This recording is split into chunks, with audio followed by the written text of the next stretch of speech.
Basketball is my life. I have nothing else. This is incredible. This is the best grateful I've ever heard. Shooters. That's what we do.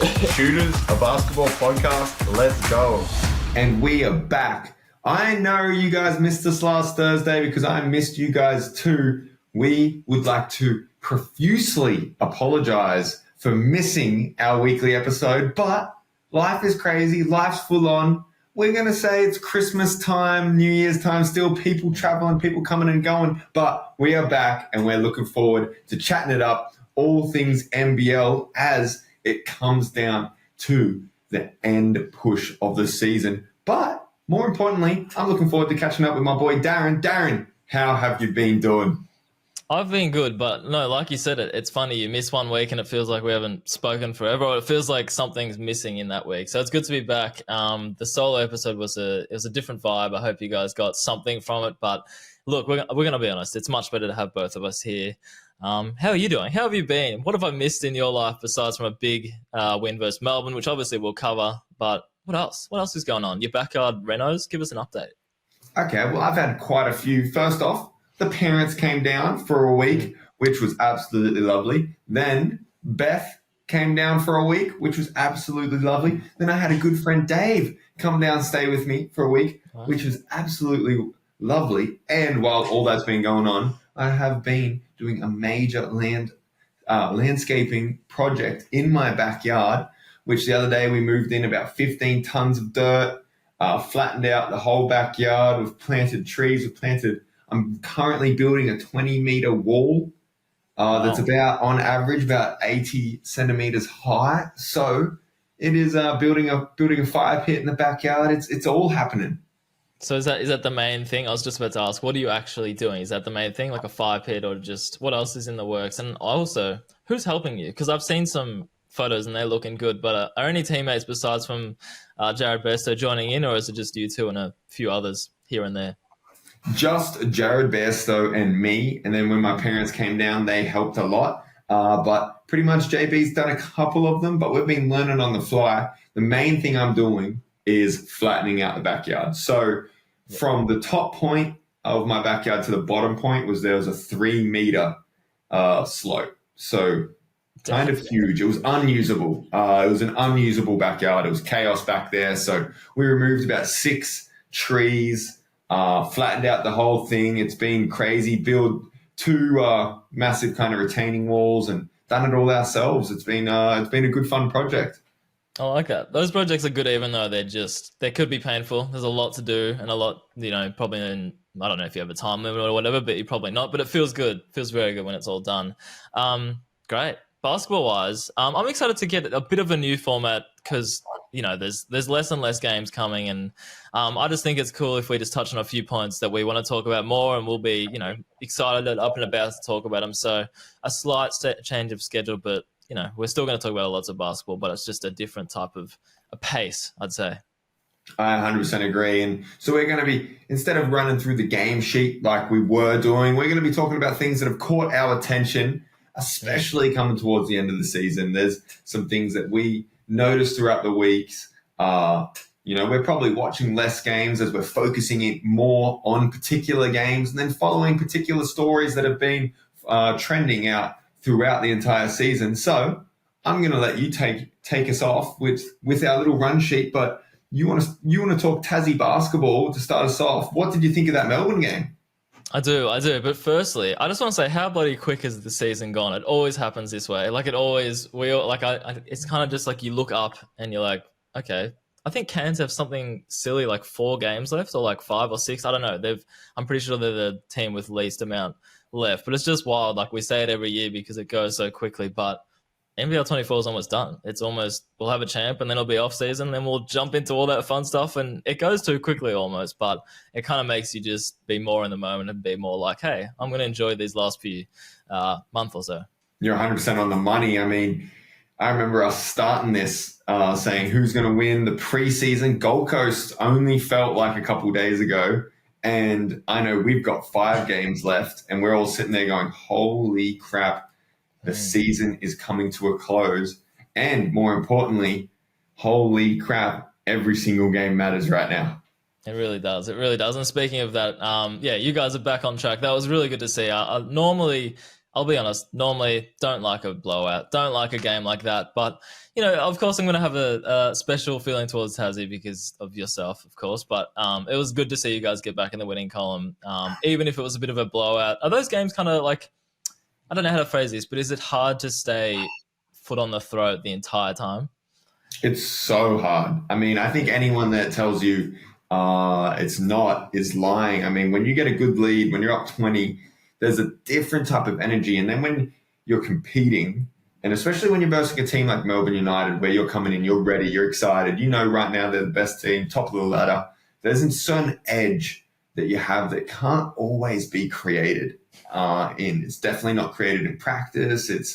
It's not that same competitive juice. So when you get up by 20, there is a slight back foot. You're still trying your hardest and you're still working and, you're moving the ball and you want to win and you're doing all that stuff. But the game frees up a little bit. Guys aren't as physical. The intensity isn't as intense. But that was a game in which we needed. So we were really pushing that momentum and wanted to finish it strong and play a game that we can build on, build confidence on, build our habits with, and reflect back and say that's what Jack Jumper basketball looks like. Yeah, it would be challenging. Even from the outside, I can kind of I couldn't tell, but in my mind, I'm like, it would be hard to just keep going. But at the same time, you kind of know if they're on the top right now, they're one of the best teams in the league. It'd be kind of easier to just be like, hey, we want to show the league something right now. So that was good to see. But one guy, Will Magnay, I know it's always the consistency, it's always the injuries and stuff, but he really has moments of just like literally dominating for a few minutes, like on both ends. And I was just kind of laughing to myself because even if it was a blowout, I just kept like looking up and focusing, and I was just like, it's him again. Like he just kept doing stuff. So all we want to see is see the big fella healthy and like just doing it for a long period of time, which he's starting to put some stretch of games together. So it's fun. Well, back to the kind of 20-point lead. Another thing right now in this season is points matter.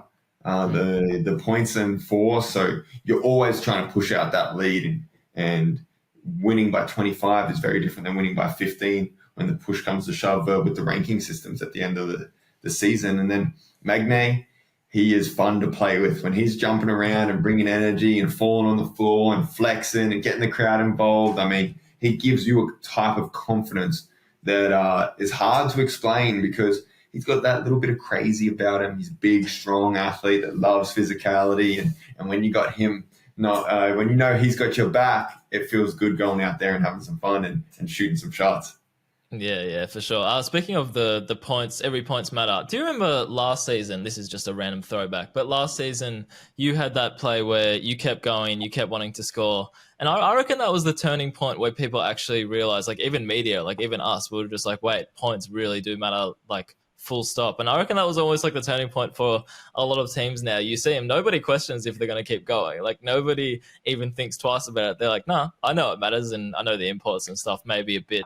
It's probably not a natural thing, but I reckon you were the turning point for that one.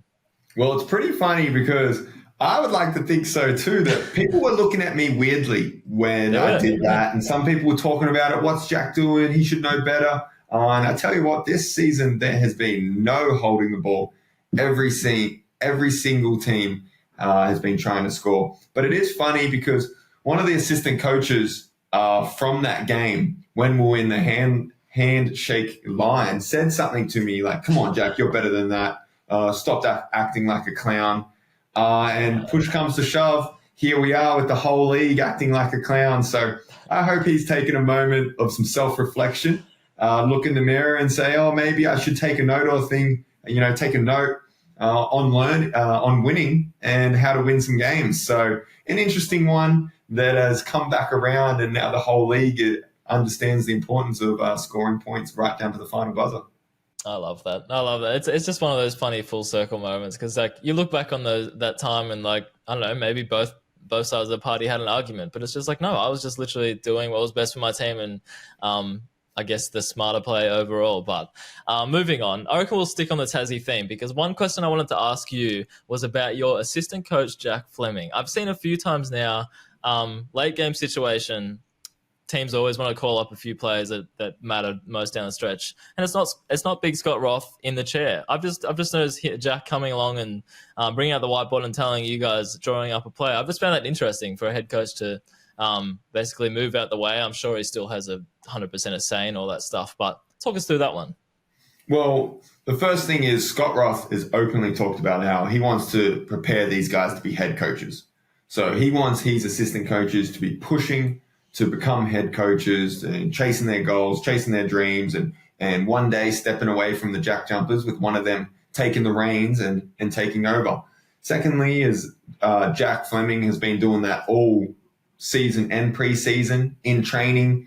So during training, Scott Roth will referee, and then when we're playing 5-on-5, the coaches have their teams. And so they'll be coaching the teams, drawing plays up, holding guys accountable, and being head coaches of their teams. And so Jack Fleming gets to do that and has been drawing up those plays, and he's confident and through walkthrough. And so it's a cool thing and someone we all respect highly. He's got a work ethic like nothing else. But yeah, push comes to shove, and those offensive plays down the stretch, Fleming's got them all in the back of his head, and he's ready to go. That's a cool insight. And also what I realized, I don't know if you remember this, but you sat down in the media day, you sat down with Pete Hawley. I think this was from the interview. I was editing it the other day.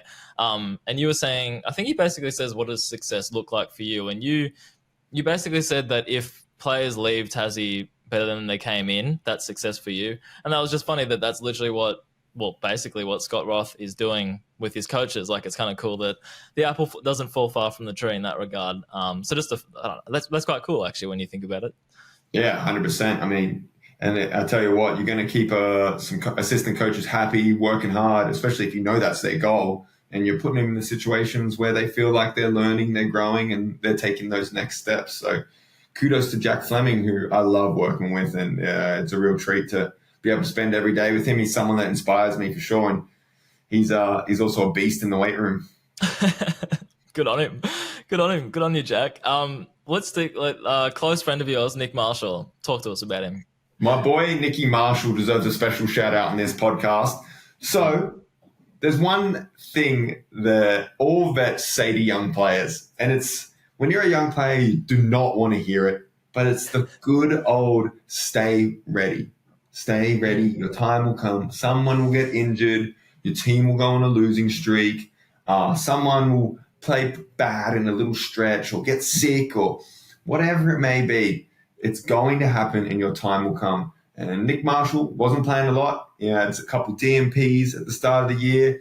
But I tell you what, he's been put into the starting lineup with Flowers getting injured, and Adelaide 36ers are 4-1 with Nick Marshall being a starter. And they're playing some really good basketball right now. So kudos to him. Kudos to Adelaide for making this late game push. They've got a great record on the home. They're having some fun, and that place is rocking. And my boy Nicky is playing some very good basketball right now.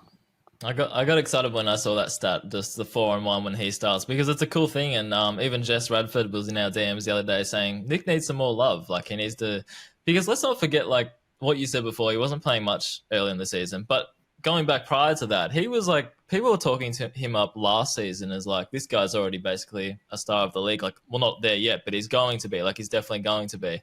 It must have been hard to go from that high to go into this season where it's just like, as you said, DMPs. But now he's like found a role for him this season, and it's clearly working for him. So everyone loves a story like that, especially when it's a close friend. That you don't mind that.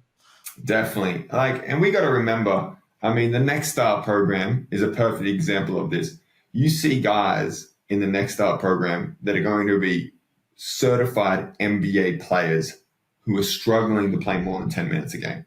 Yep. Learning to win and affecting winning is very different than someone's skill or someone's ability to block shots or someone's ability to shoot the ball. Learning how to win and the small details that go into a basketball game is very, very different. And the only way you can really learn how to affect winning is by being out on the floor, making mistakes and losing almost, making those mistakes, being on the floor and learning from all that experience. And so in a league where you don't benefit at all from losing, you don't get draft picks, you don't get rewarded for being at the bottom, those ropes, you're getting pulled out of that game quick when you make a couple of mistakes, when you haven't earned your coach's trust. So young fellas, it always takes time to earn a coach's trust.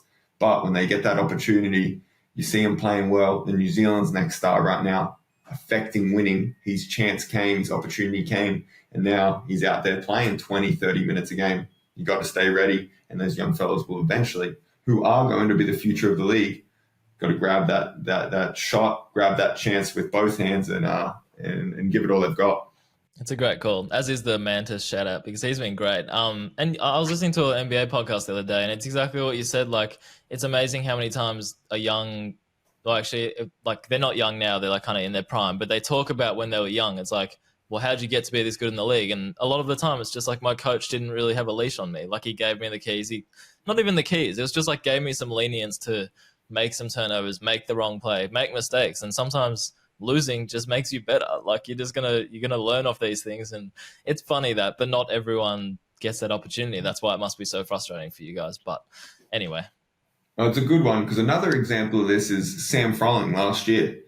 Illawarra Hawks didn't get a lot of wins, but you got a young fella out there who's getting the ball, getting so many touches, playing 33, 34, 35 minutes a game, and it shot his skill level, game experience through the roof. And you look now when they're making the winning runs and they're taking that next step, he's out there playing with confidence, playing like someone who's been in the league for a long time because of that experience. Good discussion, by the way. This is good. I enjoyed that. And we could probably talk about it for much more, but we're not going to do that because we do have more. But last one, Ben Henshaw, I reckon if Perth didn't basically turn their season around, that would be another guy that I wish would just be like, play him 20, 30 minutes a game if they were losing, and like not on the stretch that they are now, and just being like, just let him figure it out. So next season and season beyond, he can be a star for you guys. But moving on, what's next? Are Phoenix done? The Phoenix fall off is just, it's just one of those things, injuries, people being out, all that stuff. But I was pretty baffled when I looked and they're on the bottom of the ladder right now.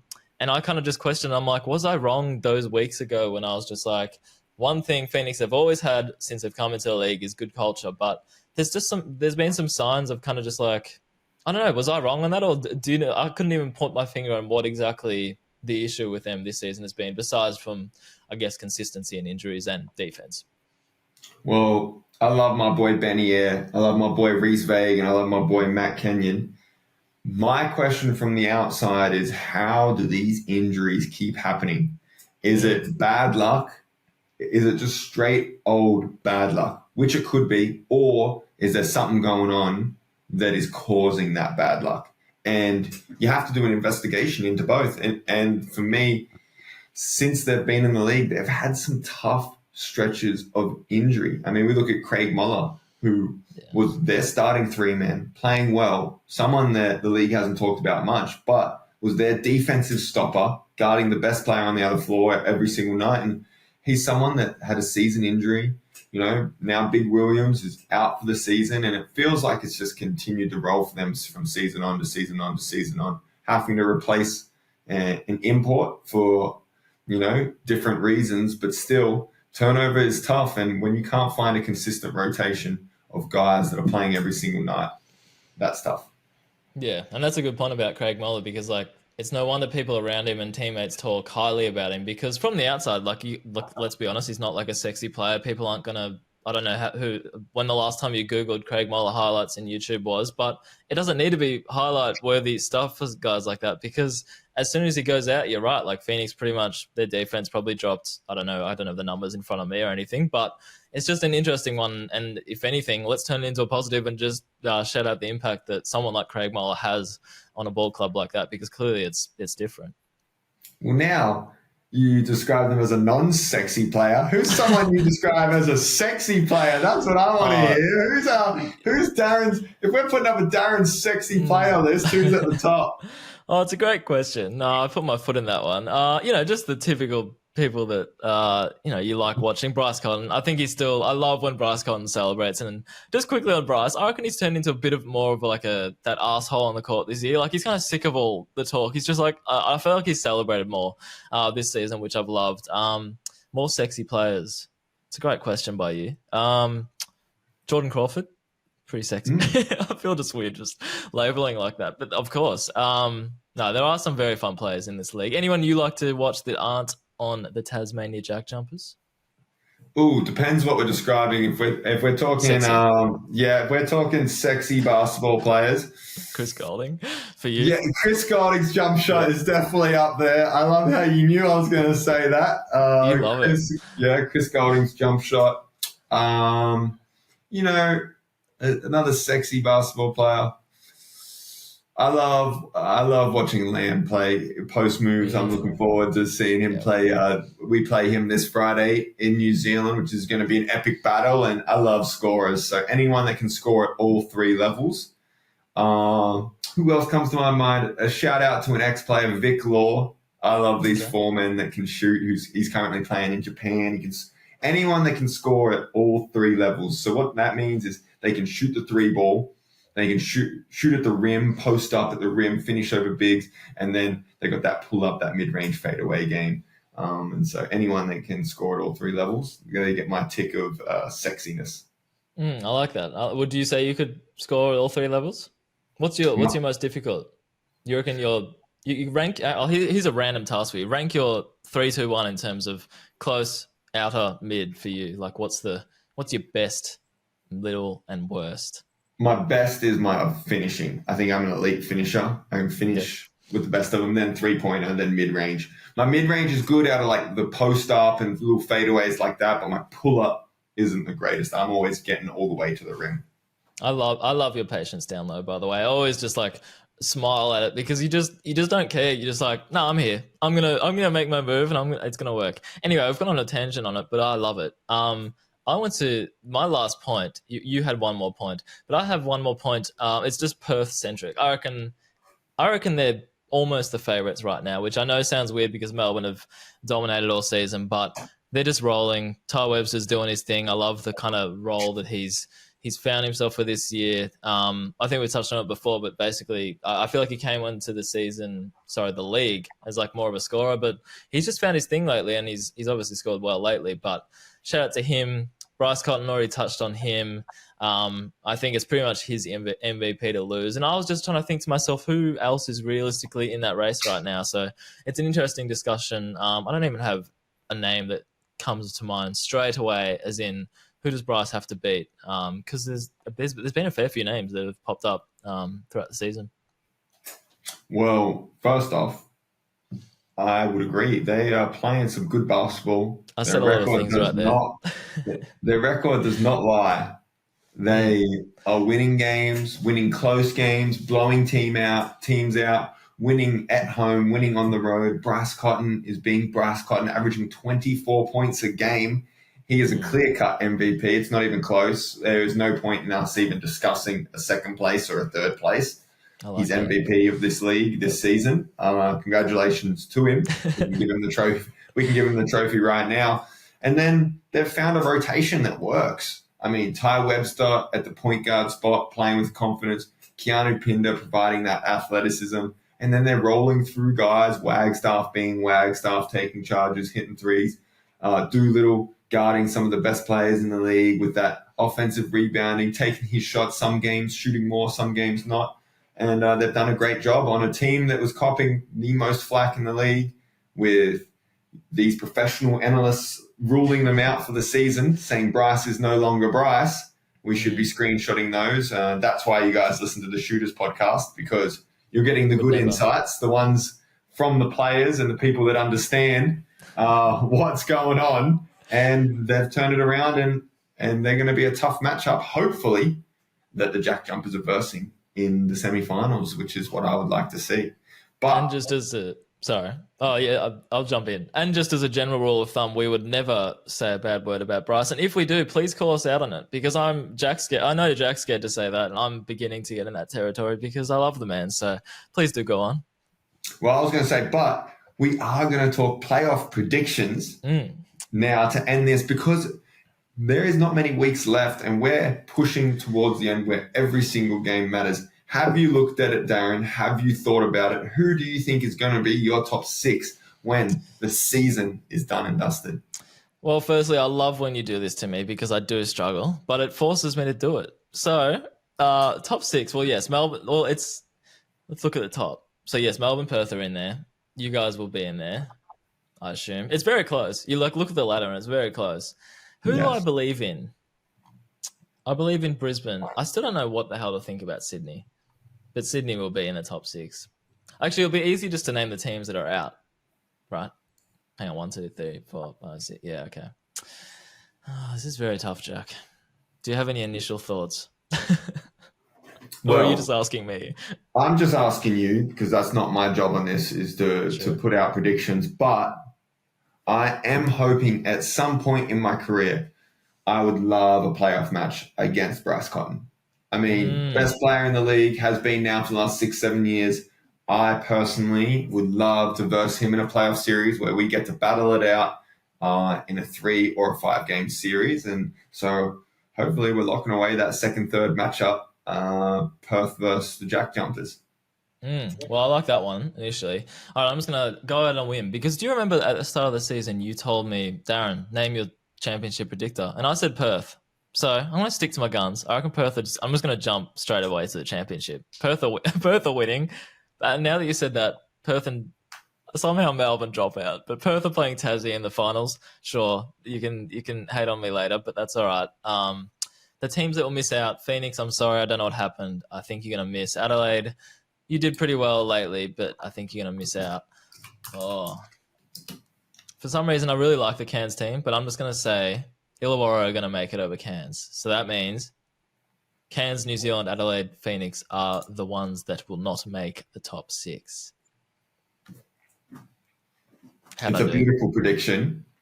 So there's a follow-up question I've got to surprise you with. Please.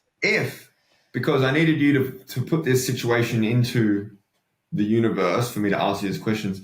If the Hawks make the playoffs, who's your coach of the year? Oh, great. These are two very good questions. I don't know. I really like the Justin Schuller turnaround argument, like from the fact that where Brisbane were to where they are now. But you're right. But how can it be a coach? Like, can it be a half coach of the year? Like, he didn't coach the full year. So how does that even work? There's the next question. I don't know. It's a great question. I reckon Schuller. But then, yeah, Dean Vickerman, you can always make a case for. But I'm going to say Schuller. I got to stop sitting on the fence. I like it. Well, I'm going to chuck my prediction in there, and I think Jack John Fleming. Jack Fleming would have been a good one, but not yet. That's future episodes, maybe 5, 6 years down the line. But I think John really right now is going to steal that one away. And if they ended the season strong, I wouldn't be surprised with that one. Hype someone up. I just want to hype someone up. Go on a bit of a rant. Anyone that's caught our attention, just give him some love. Well, I had this one last week, and I'm going to stick onto it. I really liked Damon Lauer's commentary the other game. I don't know how many games ago it was. Maybe Adelaide's, like 3 games ago of Adelaide's. But I really liked there was a passage where he was basically super blunt about how he felt about Isaac Humphries not getting the ball, and he was just kind of comical to me. He was just like, what are they doing? Like, just give the ball. It's clear what is working. Just give the rock to the big fella in the post. And he just kept going. It got to a point where it was almost just like, okay, we get the point. But it was a fair point. Like, he was killing it. He had like 20 plus and only missed like 2 or 3 shots. And for whatever reason, I know defense and all that stuff plays into it, but Adelaide weren't really giving it to him at this point. I think they eventually gave it to him. But I appreciated the bluntness. I appreciate the different levels or the different styles of commentary. I love that. I was watching the game too, and it was a good laugh. But it wouldn't be a Shooters podcast without Darren and Jack being especially on sync. And that's just the way it goes. If you guys are listening, I promise this was not planned, but my hype up this week goes to a good friend, Isaac Humphries, who for the last 10 games has been averaging over 20 points and 8 rebounds and being an absolute beast. If you're going to ask what the turnaround is or what's helping the Adelaide 36ers win games, it's Isaac Humphries. And he's playing the best basketball of his career. His body looks great. He released a fire Christmas album with 3 amazing songs. He's doing his thing. He's having fun. And shout out to my boy Isaac Humphries, who gets my hype up of the week. That's a great hype up. He's been killing it. Boomers talk. Everyone's talking his name up for every award sort of thing. No, he deserves it. Love a turnaround. It's not even a turnaround. He's just found some great form. Grateful for. I'm going to allow you to go first. Wow, this is a negative space. I'm just going to start chucking up random things I'm grateful for. This is incredible. This is the best grateful for I've ever heard. Well, I'm grateful for my backyard, but in particular that backyard, I'm grateful for Jared Bairstow, who's been putting a lot of time teaching me the ropes. It's been some fun. We're building a wall together, having a laugh, putting on the music, enjoying each other's company, and it's been a lot of great fun. So shout out and grateful for Jared Bairstow, who hopefully we're going to get on an episode eventually. And I have asked him, and he would love to come on and talk all things basketball and life. Talk landscaping as well. Boy, is that it? All that stuff. No, yes, good shout out. I'm grateful for just time. I had a week off the other day. I know, pretty broad one, but I had a week off the other week. I don't know, 2 weeks ago or something. And it's just amazing when you have a day off, dinner's sorted, and you feel like you have so many hours in the day. So I'm gonna somehow just work out to get more time. And I'm about to start a book called Time Magic. So hopefully that solves all my issues and gives me 3-4 hours extra in the day. That'd be nice. I like that a lot. Well, if we're getting philosophical, Yes. then we can always show time is relative. It's not by doing a minute plank. Because if you do a minute plank, you'll realize that not all minutes are equal, guys. So you ever want a little physics 101 that time is relative? Do a minute plank and you'll realize that that minute did not feel like a minute. That is philosophy. Yeah, anyway, moving right on with that one. We've got a fair few fan questions, so thanks for that. We can just go through them quite quickly. But Jack, what's a bad habit you have to unlearn? You can basketball court, life things. I'm going to go with life things because I've thought about mine, but what's yours? Nice. Well, this year, one of the big goals is scrolling on my phone in bed. And so I've just put before I go to bed. So I've just put my charger away from my bed. No more phone in bed for me. See you later. Good one. Healthy choice. Mine's weird, but I pick my nails too much, like my fingernails, even my toenails. Sometimes that's a bit gross, but hey, I'm opening up to it. Jess is probably shaking her head somewhere. She says it's gross. It is, but I get to the point where I kind of just get frustrated with it. Like I have to just keep going, and it ruins my mood a bit. So why would you do that, Darren? Why would you do that to yourself? So I'm having a very meaningful conversation with myself and telling myself to stop that because it doesn't you no good. I like that a lot. Could the WNBL get a team in Tasmania? And Absolutely. For one, absolutely, for sure. We have an outstanding amount of girls coming to our camps, cheering us on at the games. And I'm hoping one day that there is a WNBL basketball team in Tasmania getting the same love and support we do. And it would be absolutely awesome for basketball, for the game, and for Tasmania. No, that'd be great. Like if you need any proof, just what you guys done and the whole brand is crazy. So, I struggled with this one. One player that should come back to the NBL. I just took it as like a fan favorite that maybe I didn't appreciate while they were there enough. Or do you have any names besides from the Xavier Cooks, the Jack Whites of the world, where it'd be like, hey, that'd be awesome if they came back. But is there any maybe like a lower key guy that you'd love to see playing back here? Well, the first one that comes off to my head is a friend that I would love to see get a shot at some point. And I think he might. So he hasn't really been in the league. He kind of has. He played for Southeast as a development player. I think it was Cohen Satwell. So he's currently right now in Germany in the second division league, the B League in Germany, doing a full season over there, playing well, doing his thing. He's someone that I'd definitely like to see have a crack one day, have a shot in the league and see what he's capable of again. I like that. He was definitely on a roster. Yeah, I remember him floating around for a bit, so that'd be good. I just had like someone like DJ Newell. I don't think I properly appreciated while he was here, like how cool, how sexy of a player actually he was. I just reckon he had that sort of like killer mode to him that we sometimes saw. So someone like that, he's probably getting older now. I don't know what age, but someone like that would be cool, I reckon. I agree. I mean, he's making a lot of money in Japan the last time I heard. But he's one of those guys that every year there are NBL teams that reach out. Free agents most sought after this offseason. Darren, what have you got for us? Well, I should have pulled up a list and done some more research of who will be a free agent. But I believe Will McDowell-White was only on a 1 year deal, if I'm correct. So obviously people will want him, and I reckon he said to us preseason on a Huddle podcast that he was very very close to signing with Perth. So that would be interesting if, I don't know, those conversations sparked up. But he could have been very close to a few teams. I don't know. I'm sure everyone was calling his number and saying, "Hey, what's up? Where you at?" That's all I can. I should have come with a few more names, but that's all I've got for you. No, that's a great one. I think in terms of Australian, the interesting one this year will be Nathan Sobey, Yes. one of the leaders, one of the league leaders, tongue twister in points, especially as the Aussie. So it'll be interesting to see if he stays in Brisbane, if he wants to go somewhere else. That could move and pull the pin of the league. And then I think though the imports are always the most sought after. Imports that play well in this league will stay. So it'll be interesting. Will DJ Hogue re-sign with Sydney, or will Xavier Cooks come back instead of staying in Japan? Is Jack Yes. White sick of the G League? I know these are the names that you said maybe we won't, the players that we want to come back to the NBL, but in reality, they are the hottest free agents Mm. right now. And we had this conversation. I had this conversation with Crawford today, actually. It was obviously the goal is NBA, and it'd be awesome to play in the NBA. But there's no doubt in my mind that these guys miss playing 30, 33 minutes a night, having plays ran for them with 5 minutes to go in, with 50 seconds to go in the game, having the pressure if they don't perform, the team will lose.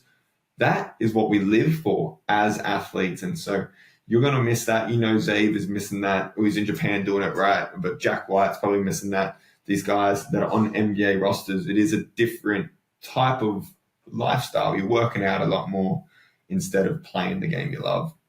Mm. Yeah, no, it's a good point, and that's exactly what Alan Williams on his podcast with DJ Vasiljevic, he just released that one. But both of them literally said the exact same thing. Like they got to a point in their NBA stints where they were just like, I just want to play. Like I don't want to sit in the G League. I don't want to sit on the end of a bench for an NBA team. And you can wait your turn. Like you'll probably get a shot eventually. But some guys just want to play, and you guys enjoy the game and love it. So you just want to play. You don't want to sit there.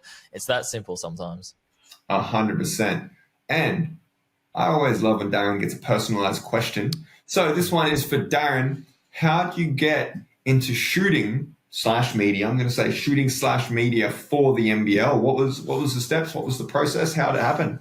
No, I appreciate this question as well. Josh slid into our DMs and asked this one, but I think I've touched on it briefly before. But pretty much it was, I studied graphic design. Video and camera was never really a thing. It was kind of like an interest, and you do subjects like a photography unit in uni and stuff like that. But I never touched a camera. It was always graphic design. It was always social media. It was always all that.